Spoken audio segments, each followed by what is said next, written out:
les marchés financiers avec IG Markets, CFD Trading. Bonjour, c'est Gilles du site boursicoté.com. Voici l'analyse technique du CAC 40 pour la journée du vendredi 11 mai 2012. Avec aujourd'hui encore une fois une petite séance de baisse, puisqu'après une ouverture donc en large baisse par contre à 3111,74, nous avons été tester un point bas à 3077,41, un point haut à 3134,62 avant de revenir en clôture à 3129,77.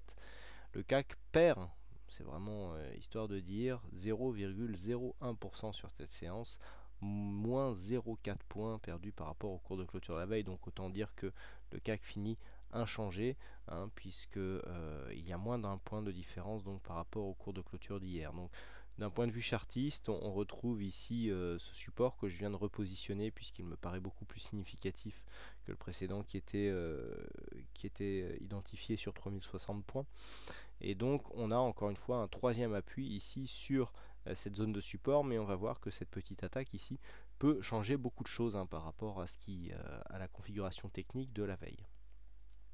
Du point de vue des indicateurs, pas grand chose de nouveau, un RSI toujours en zone neutre, un stochastique qui redescend après avoir annulé un signal haussier. Nous avons un MACD qui se retourne à la baisse, mais à la hausse mais vous voyez d'une manière vraiment assez légère. Alors hier j'avais insisté un peu sur le fait que au niveau du mouvement ici au niveau du mouvement ici des histogrammes, eh bien on était peu dynamique. Donc là on se retourne, mais vous voyez il y a une très faible différence. Alors on n'ira pas parler jusqu'à un retournement de tendance. Disons que là, lorsque l'on se retourne ici dans des proportions ou dans des zones proches du zéro, c'est plus un signe d'indécision, un signe d'hésitation que vraiment un signe de retournement. On avait ici un signal baissier et donc on pourra tout simplement dire ici que ce signal, au niveau de sa dynamique, n'est plus valable, puisqu'on est quasiment ici à zéro et que donc le MACD nous montre que il n'y a pas une grosse tendance qui se dégage. On vient ici sur des zones d'hésitation. Voilà, ça congestionne depuis 3 jours et puis on est toujours quasiment sur la même zone avec des zones de clôture qui sont très concentrées aussi du point de vue de la zone de clôture. Au niveau des volumes, donc nous avons des volumes en très légère baisse par rapport à ce qu'ils étaient hier. Donc pour cette séance baissière, je rappelle, c'est quasiment inchangé, donc on tiendra moins compte de la couleur ici que lors des autres séances. Donc cette séance peut s'apparenter à un début de rebond. Nous allons voir pourquoi tout à l'heure. Mais ce que l'on voit, c'est qu'ici, au niveau des volumes, on n'a pas eu beaucoup de volume. On est pourtant bien venu tester un support majeur, mais les volumes ne sont pas venus. Donc, on aura un petit signe de retournement, mais qui ne sera pas, qui manquera de puissance. Et puis, vous voyez, au niveau de la volatilité, en baisse, ça, par contre, ça pourrait militer si ça se concrétisait sur les prochaines séances, d'un retour au calme et donc d'une possible hausse au niveau des marchés. Alors, pas grand chose à dire, à vrai dire, sur cette tendance, hormis un petit.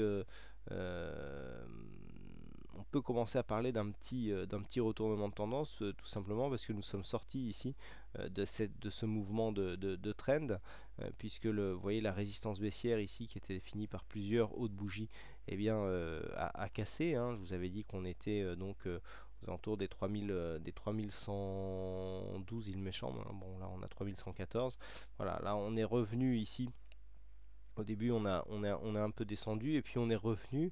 Donc il y a une tentative de cassure ici de cette résistance baissière qui n'est pas encore confirmée puisqu'on n'a pas encore dépassé des plus hauts significatifs.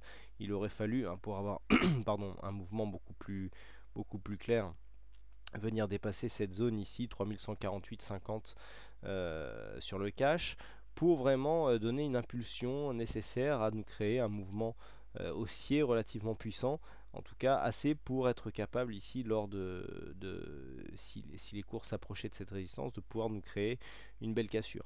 Donc pour l'instant ce n'est pas le cas, on a une petite cassure qui se fait sans volume en fin de semaine sur une résistance baissière ici d'un mouvement très court terme. Donc on peut attendre ici dans la continuité un mouvement technique. Alors on a une zone intermédiaire ici à 3154, mais on peut attendre ici un mouvement technique à 3174 et pourquoi pas voire dans un élan haussier, arriver ici dans la zone des 3190-200 points pour tester cette résistance baissière, mais pour l'instant rien de plus, hein. On n'a vraiment qu'un petit début de mouvement, donc pas grand chose à dire de plus sur cette séance par rapport à la séance d'hier par exemple.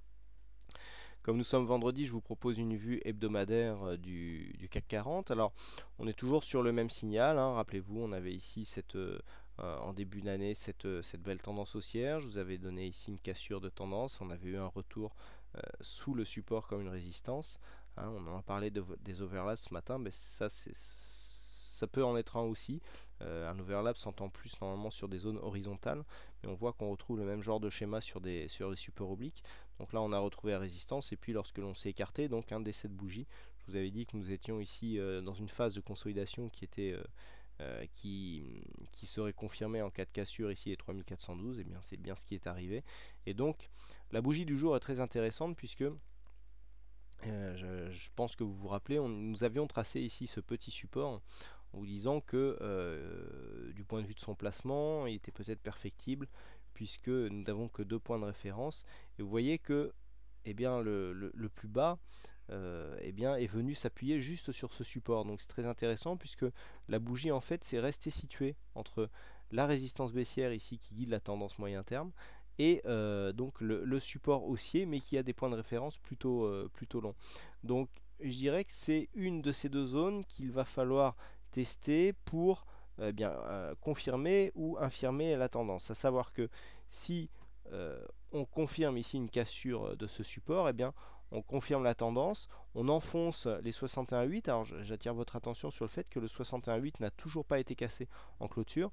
On a eu une cassure dans la semaine, mais nous sommes revenus clôturer in extremis, donc au-dessus, hein, puisqu'on a longtemps été sous les 3100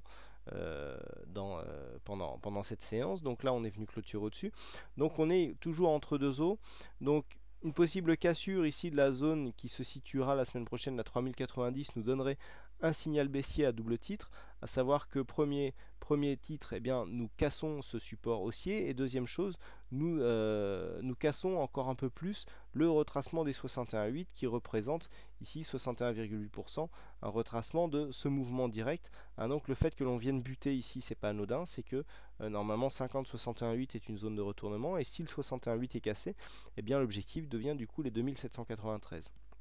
Par contre, si on vient ici à remonter au-dessus des 50% et donc à casser cette résistance baissière, là c'est un signal haussier qui serait donné, avec comme premier objectif ici moyen terme la zone des 3292. Vous voyez qu'on a quasiment les mêmes références, que ce soit sur la vue court terme ou sur la vue moyen terme ici en hebdomadaire.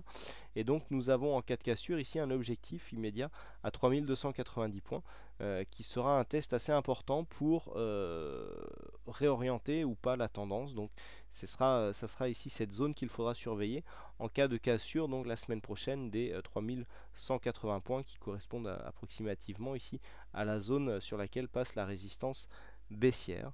Et donc cassure ici de ce support haussier, eh bien, nous donnera un objectif à 2960, hein, qui est le prochain objectif baissier moyen terme, et donc avec un objectif final qui se situerait bien plus bas, hein, sous les 2800 points.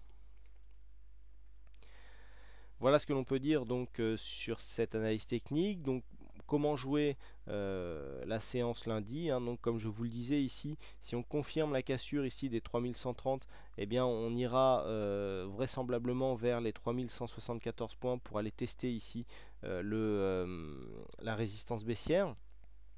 Et puis on retrouve ici cette zone des 3290 points que l'on voit sous la zone moyen terme. Sur la vue moyen terme, vous voyez que c'est une zone de résistance assez importante, et c'est cette zone, hein, qu'il faudra casser pour eh bien, réorienter la tendance. A noter aussi que si ce point bas ici se confirme comme étant un point de retournement, on n'aura pas une grosse dynamique ici au point de vue des points bas, puisque vous voyez que le précédent point bas ici était à 3088.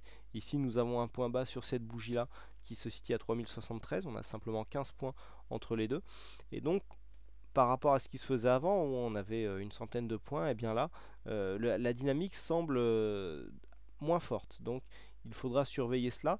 Et d'ailleurs on peut remarquer, hein, si on repère ici les points bas, donc les deux points bas, alors il faudra d'abord que l'on ait un retournement, hein. Pour l'instant, c'est qu'une suspicion.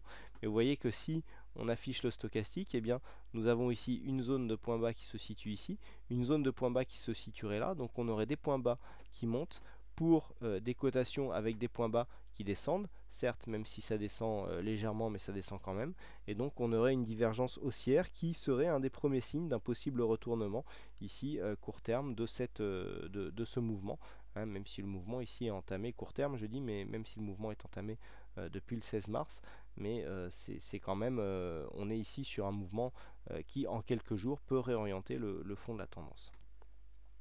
Voilà ce que l'on peut dire donc sur cette analyse technique. Alors aujourd'hui, c'est Ascar qui a gagné au jeu du fixing. Bravo à toi Ascar. Et d'autant plus puisque Ascar cette semaine a gagné 3 fois au jeu du fixing. Donc c'est une belle performance. C'est assez rare, hein, que quelqu'un gagne comme ça 3 fois d'affilée. Donc j'espère que ton inspiration te rapportera des plus-values, bien entendu. Voilà, donc il ne me reste plus qu'à vous souhaiter à toutes et à tous une bonne soirée, un bon week-end, bonne chance dans votre aide. Et je vous donne rendez-vous dès la semaine prochaine et lundi pour de nouvelles analyses vidéo. Bonsoir à tous. Les marchés financiers avec IG Markets, CFD Trading.